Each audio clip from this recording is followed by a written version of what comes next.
Assalamualaikum, nama budaya dan salam kebajikan. Halo semua, perkenalkan kami dari kelompok Panglipuran ingin mengenalkan diri masing-masing. Saya Anastasia Beretta, absen 7 dan memerankan masyarakat 1. Saya Fitmata Zairota, absen 17 sebagai turis. Saya Elwan Darum Safitri, absen 16 sebagai pedagang 2. Saya Alta Pelangi Heru, absen 6 berperan sebagai MC. Saya Gevira Alifia Ramadhani, absen 18 berperan sebagai interviewer. Saya Muhammad Abdurrahman, absen 24 sebagai pedagang pertama. Saya Muhammad Ramsyad Bilana Misina, absen 23 sebagai masyarakat 2. Saya Muhammad Jakon Madansa, absen 26 sebagai pengamat budaya.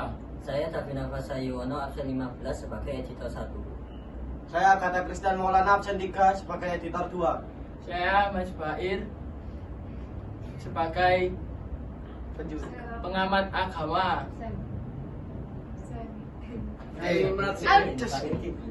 Jangan lupa like. Ayo nunggu. Jangan lupa like, subscribe, komen, dan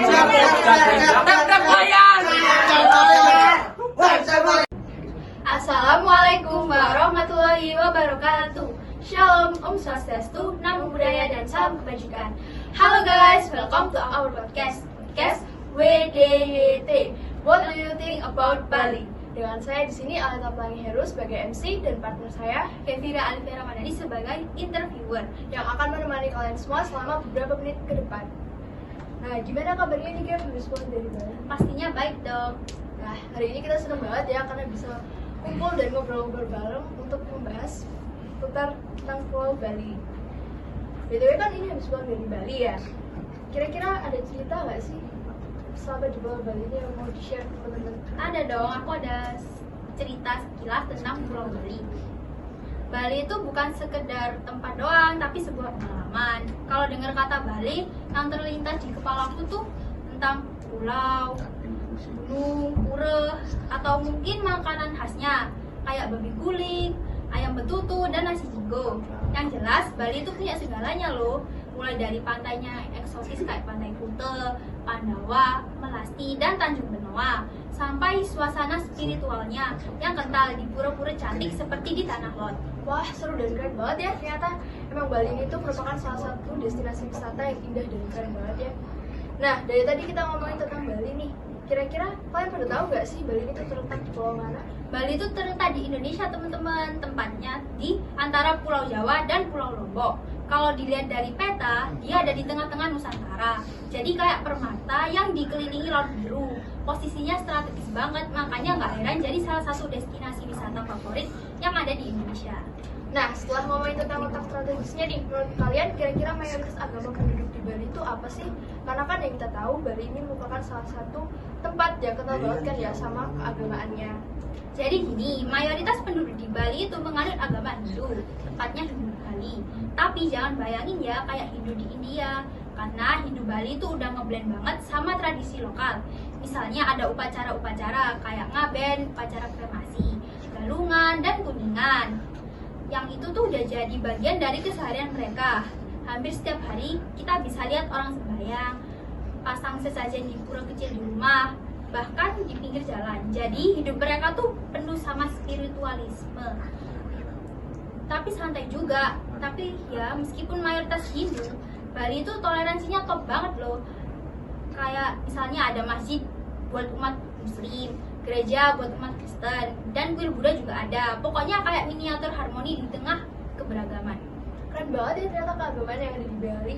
Nah, setelah ngomongin tentang keagamaan di Bali nih, kalian juga pasti sering dengar kan tentang kebudayaan Bali yang sering disebut juga sebagai budaya yang sangat kental.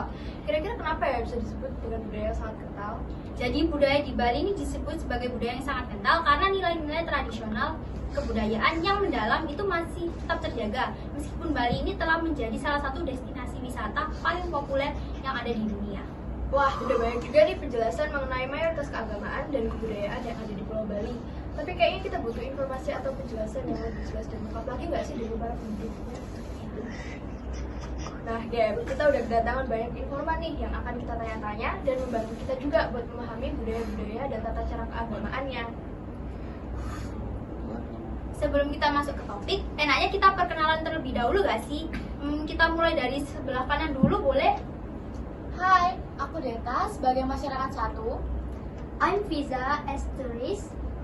Perkenalkan, saya Mbak Ella sebagai pedagang 2. Perkenalkan, saya Rohman sebagai pedagang yang pertama. Kenalkan, saya Isyad sebagai masyarakat 2. Kenalkan, sama saya Bli Jakwan. Saya adalah pengamat adat di sini. Kenalkan, nama saya Bli Bair. Saya di sini sebagai pengamat agama. Oke, kita sekarang lagi ngobrol santai-santai bareng nih. Kita mulai dari salah satu warga desa Panglipura nih. Ada Bli Bair di sini. Apa kabar, Bli? Tiang becik-becik. Jadi kita mau bahas nih Bi, soal gimana sih pengaruh agama dan teknologi di Bali. Kan Bali tuh dikenal banget sama keagamaannya yang kental banget. Tapi di sisi lain teknologi juga makin merambah penduduk masyarakat di Bali. Menurut Bli, gimana tuh pengaruhnya buat masyarakat Bali? Oh, kalau soal agama ya kita sih ikut dari zaman ke zaman. Kan agama itu bagian dari jati diri kita dan perjuangan hidup kita ya. Bisa jalanin sesuai waktunya aja. Kalau soal teknologi kita ikuti, tapi kalau ternyata teknologi nggak masuk atau nggak cocok, kita tinggalkan saja. Masih. Nah, kita sudah mendengar penjelasan dari Bli Bair nih bahwa pengaruh agama dan teknologi ini memang sangat berpengaruh ya bagi penduduk yang ada di Bali. Dan aku setuju banget nih sama Bli Bair kalau misalnya kita harus lihat-lihat dulu nih teknologi ini membawa manfaat yang baik nggak sih bagi masyarakat. Soalnya kalau misalkan kita salah menilai manfaat teknologi ini, masyarakat Bali bisa kehilangan identitas lokalnya karena sudah digantikan oleh budaya modern melalui media sosial dan teknologi yang sedang berkembang ini. Setuju banget, Led. Apalagi sekarang teknologi itu sekarang lagi berkembang pesat. Jadi kita harus pintar-pintar dalam memanfaatkan teknologi itu. Led, kita kan udah membahas tentang keagamaan dan kebudayaan yang ada di Bali nih. Nah, sekarang yang belum kita tahu yaitu adat istiadat yang ada di Bali kan ya? Iya, bener banget ya. Aku penasaran nih kalau tadi udah keagamaan dan kebudayaannya, kira-kira kalau adat istiadat yang ada di Bali itu gimana ya? Kita langsung minta penjelasan aja nggak sih langsung dari pengamat adat yang ada di Bali, yaitu Bli Zakwan. Halo Bli. Halo. Langsung aja kita ke pertanyaannya ya Bli. Ini berhubungan dengan zaman modern nih. Pertanyaan pertama, bagaimana pendapat Bli ini terhadap relevansi tradisi adat dalam kehidupan masyarakat modern yang semakin terhubung dengan global? Jadi seperti yang kita ketahui, semakin berkembangnya zaman ini pasti akan berubah karakter, gaya hidup, dan sifat-sifat manusia. Nah, tetapi kami sebagai masyarakat Bali ini mempunyai semacam tradisi agar kami tidak mudah terbawa arus dengan teknologi-teknologi yang ada di sekarang ini. Memang kami harus menyikapi era modern ini dengan baik, tetapi kami juga tetap harus melaksanakan warisan kami dengan baik dan tetap melestarikan adat dan budaya kami sampai turun-temurun. Intinya jangan sampai budaya kita lenyap begitu saja. Iya, jadi walaupun zaman ini terus berkembang, masyarakat di Bali ini juga harus tetap melestarikan budaya ini ya. Jangan sampai terlalu terpengaruh lah sama teknologi yang sedang berkembang sekarang ini. Ngomongin tentang zaman modern nih Bli, pasti tahu kan hubungannya sama generasi muda. Menurut Bli, peran generasi muda dalam pelestarian budaya Bali itu gimana? Ini sangat penting sekali ya, apalagi tanpa generasi muda atau generasi penerus ini, adat istiadat yang ada di Bali ini bisa kehilangan arah. Karena generasi muda ini nantinya akan memegang tonggak atau tongkat adat istiadat yang ada di Bali. Berarti peran generasi muda ini benar-benar sangat dibutuhkan banget ya Bli dalam meneruskan adat istiadat yang ada di Bali ini. Jadi Bali ini tuh butuh generasi-generasi muda yang harus berjuang dalam meneruskan adat istiadat ini sampai turun-temurun. Setelah kita membicarakan tentang relevansi dan peran generasi muda ini, pastikan ada ya tantangan-tantangan yang dihadapi dalam adat istiadat ini. Menurut Bli, apa sih tantangan terbesar yang harus dihadapi dalam adat istiadat? Tantangan yang dihadapi ada dua ya. Ada tantangan dari dalam dan dari luar. Kalau tantangan dari dalam ini berkaitan dengan bagaimana orang tua dalam mendidik dan mensosialisasikan tentang adat istiadat di Bali ini terhadap anak-anaknya, karena Jika sebagai orang tua tidak dapat mendidik dan mensosialisasikan itu terhadap anak, maka generasi muda atau generasi penerus ini akan rusak. Kemudian tantangan dari luar, yaitu berasal dari para wisatawan yang berkunjung. Mereka ini kan pasti membawa karakteristik dan budaya yang berbeda dari luar. Jadi bagaimana kita masyarakat Bali ini dalam menyikapi atau membentengi dari diri kita sendiri agar tidak mudah terpengaruh dengan budaya yang ada di luar, atau tidak merusak budaya kita sendiri lah dengan budaya yang ada di luar sana. Wah, kita jadi tahu nih tentang adat dan keagamaan di Bali itu seperti apa. Cuma kayaknya kurang ya Gap kalau misalnya kita tahu tentang adat dan keagamaannya tanpa tahu faktor-faktor apa aja sih yang bisa mempengaruhi kehidupan perekonomian yang ada di Bali. Ya juga ya, Len. Kira-kira kalau faktor yang berhubungan dengan perekonomian yang ada di Bali ini apa ya? Iya, pedagang Gap. Ini semua berkaitan sama perdagangan yang ada di Bali. Kebetulan nih kita punya dua narasumber yang cocok buat jelasin kita kali ini Gap, yaitu ada Bli Rohman dan Mbok Ella. Enaknya kita mulai tanya-tanya dari siapa dulu nih, Lat? Dari Bli Rohman dulu gak sih? Halo Bli. Sudah siap ya sama pertanyaan-pertanyaan yang akan kita ajukan ini? Siap, ya siap. Nah, kalau boleh tahu, Bli ini jualannya apa sih sehari-hari? Beli sendiri sehari-hari berjualan kain dan kopi. Wah, kira-kira ada cerita nggak nih Bli terkait usaha jualan kain dan kopinya ini tentang perkembangannya dari dulu sampai sekarang? Kalau dulu awal-awal itu beli sendiri, awalnya itu jualan kopi, cuma jualan kopi. Ya seiring banyaknya masyarakat di Desa Panglipuran, beli sendiri kepikiran untuk berjualan kain. Ya dari situ beli sendiri, ingin berjualan kain dan juga kopi. Wah, Keren banget ya ceritanya Bli Rohman ini. Perjuangan yang ia lakukan hingga usahanya bisa berkembang. Nah, Bli, masuk ke pertanyaan kedua nih. Bagaimana sih cara Bli ini dalam menarik para wisatawan yang berkunjung ke sini agar mereka tertarik dengan jualan? Untuk menarik sih nggak ada ya. Biar kan kalau jualan di sini tuh pelanggannya yang datang sendiri ke jualan itu. Pertanyaan terakhir nih untuk Bli Rohman. Bli, kira-kira di tempat Bli berjualan ada nggak yang namanya persaingan antar pedagang? Kalau di sini sih nggak ada yang namanya persaingan ya. Kita di sini tuh semuanya sama. Ya namanya rezeki kan udah ada yang ngatur. Jadi nggak ada ya Bli yang namanya persaingan antar pedagang. Keren berarti ya, benar-benar bersaing secara sehat dalam dunia perdagangan ini. Nah, setelah kita mendengar tanggapan atau jawaban dari pedagang satu nih, Led, kayaknya masih kurang ya kalau misal kita dengar tanggapan dari satu pedagang aja. Ya juga ya Gap, tapi tenang aja karena kita masih punya satu narasumber yang sama-sama pedagang juga nih yang akan kita wawancarai untuk membahas lebih lanjut tentang perdagangan.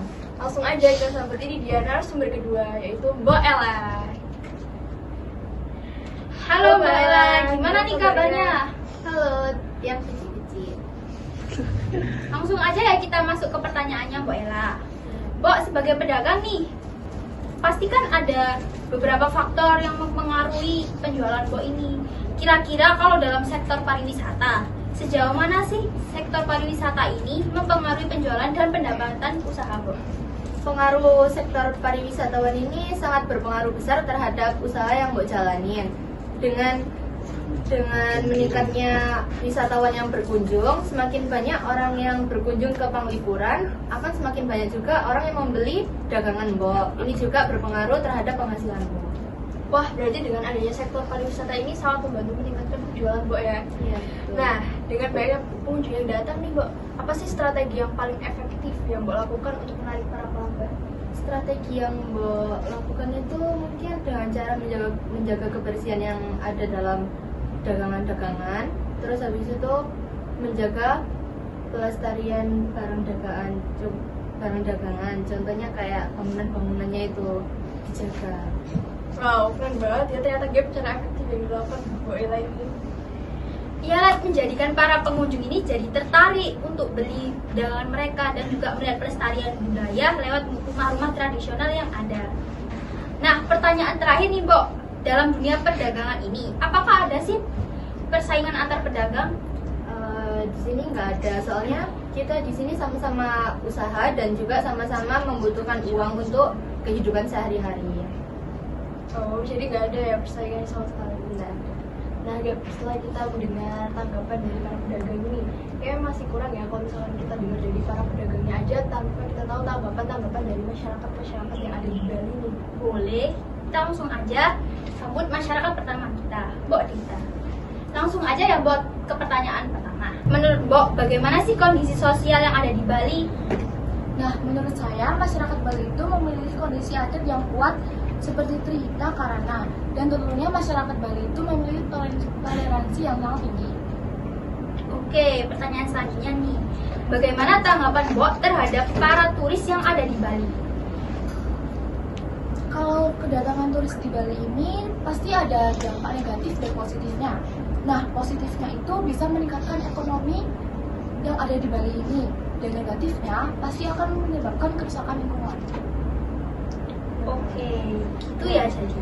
Nah, Gap, setelah kita dengar tanggapan dari Bu Dita ini, kita kan masih punya satu narasumber lagi nih sebagai masyarakat kedua, yaitu ada Bli Ican. Halo. Halo. Oke, Bli. Mau tanya nih, kalau ngomongin tinggal di Bali, apa sih yang paling Bli suka?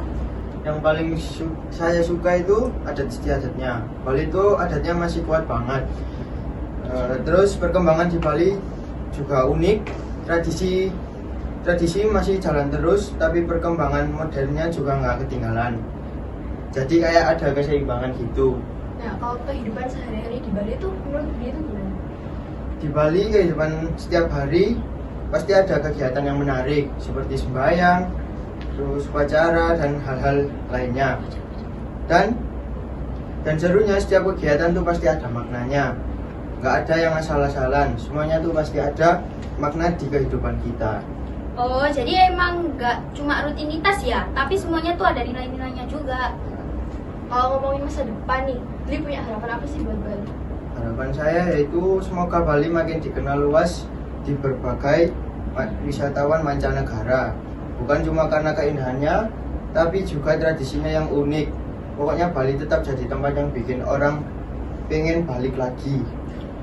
Wah, keren tuh. Jadi nggak cuma indah, tapi orang juga makin tahu dan menghargai budaya Bali. Nah, setelah kita tadi ngobrol-ngobrol bareng penduduk lokal yang ada di Bali, yang udah membagikan pandangan mereka tentang budaya, adat, dan kehidupan yang ada di Bali ini, nah sekarang saatnya kita bergeser ke perspektif yang berbeda. Kebetulan juga nih Gap, karena hari ini kita juga sangat senang banget ya Gap, karena bisa menyambut tamu spesial, yaitu seorang turis cantik yang akan berbagi tentang pengalamannya saat menjelajahi Pulau Bali ini. Iya, bener banget, Led. Apalagi dia sampai datang jauh-jauh dari negara luar loh buat datang ke podcast kita. Langsung aja kita sambut. Ini dia, Miss Fiza. Hai. Thank you for taking the time to share your stories with us. We'll have a relaxed talk about culture, experience, and all sorts of interesting things. So let's get started. So Fiza, what was your first impression when you got here? Like the vibe, the people, and the culture? Honestly, it's amazing. The culture here is so vibrant and the people are super friendly. I mean, they always smiling at everyone. It's such a warm vibe. That's so true. Bali Kindle feels like a big family, right? So have you tried any of the local food? What's your take on it? Oh, totally. I had the fried rice and satay, and the flavor are just on another level. Like all the spices is so bold and unique. It definitely a food experience I won't forget anytime soon. Love that for you. Fried rice and satay are like the gateway foods, you know? So what pulled you to Bali in the first place? What made you think I have to go there? I keep hearing from so many people that Bali is one of the must visit places in Indonesia, and honestly, they weren't lying. I want to see for myself what makes this place is so special, and yeah, it's even more beautiful than I imagined. Oh, I love that. Bali definitely lives up to the hype. Thanks for sharing, Fiza. Oke guys, jadi itu tadi obrolan santai kita soal budaya, tradisi, keagamaan, dan kehidupan masyarakat di Bali. Termasuk gimana sih turis ini bisa jadi bagian unik dari dinamika di sana. Bali emang gak pernah kehabisan hal yang menarik ya buat dibahas. Dari tradisinya yang sakral sampai keseharian yang seru di antara warga lokal dan para turis. Kami juga mengucapkan terima kasih untuk semuanya yang sudah meluangkan waktu untuk hadir di podcast kami kali ini. Dan juga kami juga mengucapkan terima kasih kepada teman-teman yang sudah menonton podcast ini dari awal hingga akhir. Semoga podcast ini gak membuat kalian bosan ya saat menontonnya. Kami juga berharap cerita yang kami bagikan ini dapat menginspirasi kalian semua untuk lebih menghargai budaya dan tradisi daerah yang ada. Tidak hanya di Bali kok, tetapi juga di daerah lainnya. Stay open-minded, terus belajar tentang hal-hal baru, dan sampai juga di podcast seru berikutnya. Peace out. Atau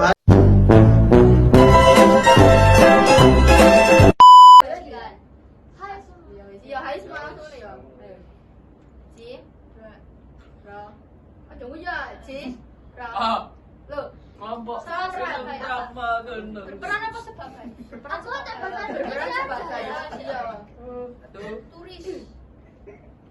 Assalamualaikum. Ya Allah. Kelompok panggilan akan memperkenalkan diri. 1, 2, 3. Woi, Tiga nih, ayo. Suaranya Jadi bener pakai no. WD. Suaranya bener no. Ayo cut. Ayo. Mari.